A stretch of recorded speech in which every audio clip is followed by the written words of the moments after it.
Janine Gutierrez at Jericho Rosales na ispatang nagtukaan. Kung bago ka lang sa channel na ito, huwag kalimutang mag-like, share, comment, and subscribe. At huwag kalimutang pindutin ang notification bell icon para maging updated ka sa bawat upload nating video. Kumakalat at pinag-uusapan ngayon sa iba't ibang social media sites ang malabong video silip umano ni na Lavender Field stars Janine Gutierrez at Jericho Rosales. Sa video clip na matatagpuan sa Reddit kamakailan, makikita ang tila sweet moments ng dalawa na hindi lang daw nagyakap at naghahawak-hawakan ng kamay, kundi naghalikan din umano. Umani tuloy ng samot-sabing reaksyon mula sa mga netizens ang naturang video. Narito ang ilan sa kanilang mga komento. Sablay talaga choices ni girl sa lalaki. Kaka-divorce lang nito kaya I don't think ready na si Iko sa commitment. Sinabi din niya yan sa interview niya na finding love is not his priority. Chika at intriga. Parang mabilis ma-in-love si Janine sa katrabaho. Ang dali talaga ng buhay sa mga pogi. Mga desperada i-promote ang new show. I feel sorry for them that he had to do this. Di makita yung cuddling kissing part.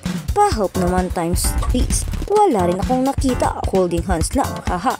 I still think it's a promo pero kung may nabubuong something between them talaga, edi good for them. An adults na naman sila.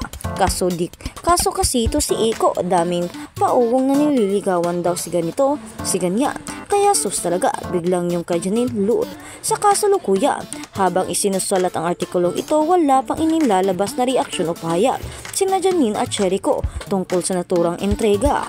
At sa kabilang banda, Marc Anthony Fernandez trending may kumakalat na video. Usap-usapan ngayon sa social media ang aktor at dating gwapings aktor na si Marc Anthony Fernandez. Ngayong araw July 23, isa ang aktor sa trending sa social media platform na ex dahil sa umano'y kumakalat nitong sex scandal sa isang babae. Marami sa mga netizens ang nabigla dahil sa bigla ang pagkalat ng video ni Anthony. Agad ng umani ng samot-saring komento mula sa madlang people ang naturang video. Karamihan sa mga nagko-komento ay mga kaibigan natin mula sa LGBTQIA+ community. Umagang-umaga ka naman Marc Anthony Fernandez, saad ng isang netizens. Comment naman ng isa, ay iba din ang Marc Anthony Fernandez pero trip ko din yung girl, haha. Ang docs ni Marc Anthony Fernandez, haha. Good morning talaga sa akin. Haha, hirit na naman ng isa. Sa ngayon ay hindi pa sigurado kung recent lang ba ang video o matagal na ito. Ngunit kahit na ganun pa man, ay tila enjoy ang mga nakapanood nito. Samantala, wala pa namang inilalabas na pahayag o reaksyon o paglilinaw ang panig ng Marc Anthony ukol sa kumakalat na video. Bukas naman ang bandera para sa statement ng aktor ukol sa isyo at video scandal daw ni Marc Anthony, pinagkakakitaan sa Sockmit. Patuloy pa rin pinagpipistahan ng mga netizens ang umano'y kumakalat na video ng scandal ng aktor na si Marc Anthony Fernandez. Sa naturang video, makikita ang isang lalaki na kamukhang-kamukha ni Marc Anthony. Nakahubad ito sabay pakita ng kanyang ari sa harap ng kamera. Ilang sandali lamang ang lumipas ay may isang babaeng lumabas sa video. Sa kanila sinimulan ang pagtatalik. Maikli lamang ang naturang at video at medyo malabo rin ang pagkakakuha. Marami ang naniniwala na ang aktor nga ang nasa video pero may mga nakapanood naman nito na kamukha lang daw ng aktor ang lalaking nakahubot-hubad. Isang source naman ang nakakapagsabi na sa amin nakuha raw ang video sa isang eksena na ginawa ni Marc sa pelikulang Scorpio Nights 3 kasama ang Viva Max bombshell na si Christine Bermas kung saan buong tapang na nagpakita ng kanyang private part ang aktor. Pero mas marami kaming nabasang comments sa social media na humahanga sa kadakilaan ng aktor. May pagmamalaki naman daw ito kaya may karapatan siyang ibandera ang tinatagong pagkalalaki. Samantala, may nakita kami sa social media na tila pinagkakakitaan pa ng ilang netizens ang kumakalat na video scandal umano ng aktor. Maikli lang kasi ang video na kumalat sa Sockmit kaya may mga nag-alok sa mga nais daw mapanood ang kabuuan ng video pero kailangan muna nilang magbayad sa pamamagitan ng isang app. In fairness, may mga nagnanasa naman kay Marc Anthony dahil sa nasabing video at karamihan ay mga beke na na-shock sa kanilang napanood. Super ducks daw pala ng aktor at talagang maipagmamalaki. Balitang nakarating na ito sa mga executives ng Viva Artist Agency or VAA na siyang nangangalaga sa showbiz career ni Marc Anthony. Ang tanong na lang, gawan kaya ng kaukulang aksyon ng VAA ang pagkalat ng umano'y video scandal ni Marc o dead man na lang lalo't pat may bagong pelikula ang aktor sa Viva Max? Kabilang banda, Marian Rivera Heart Evangelista reunite anew at GMA Gala 2024. Sa pamamagitan ng isang mahigpit na yakap, sinalubong ni Marian Rivera at Heart Evangelista ang isa't isa nang muli silang magkita sa GMA Gala 2024. Naganap ang taon ng GMA Gala sa Manila Marriott Hotel Grand Ballroom sa Newport, Pasay City noong Sabado, July 20, 2024.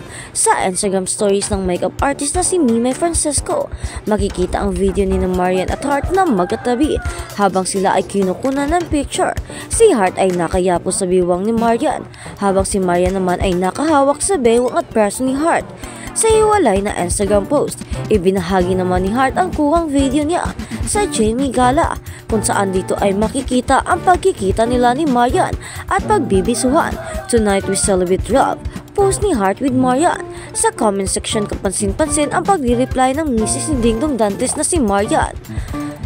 Bagay na nireplyan din ni Heart. Ang interaksyon ni Marian at Heart sa GMA Gala 2024 ay kinutuwa ng kanilang fans, lalo na't ito ang pangalawang pagkikita at pag-uusap nila ng personal mula nang maayos ang hindi nila pagkakaunawaan noon. Ivana Alawi, hinampihan ni Smuggles, hindi siya nag-a-attitude at pa-star. Ipinagtanggol lang ng actor at rapper na si Smuggles si Ivana Alawi laban sa mga nagsasabing pasawa itong ma-attitude na ito, kaya natsugi sa FPJ's Batang Quiapo. Para kay Smuggles or Brian Lau, sa tunay na buhay, walang bahid ng katotohanan ang naglabasang chika tungkol sa kanilang co-star sa pinagbibidahang teleserye ni Coco Martin.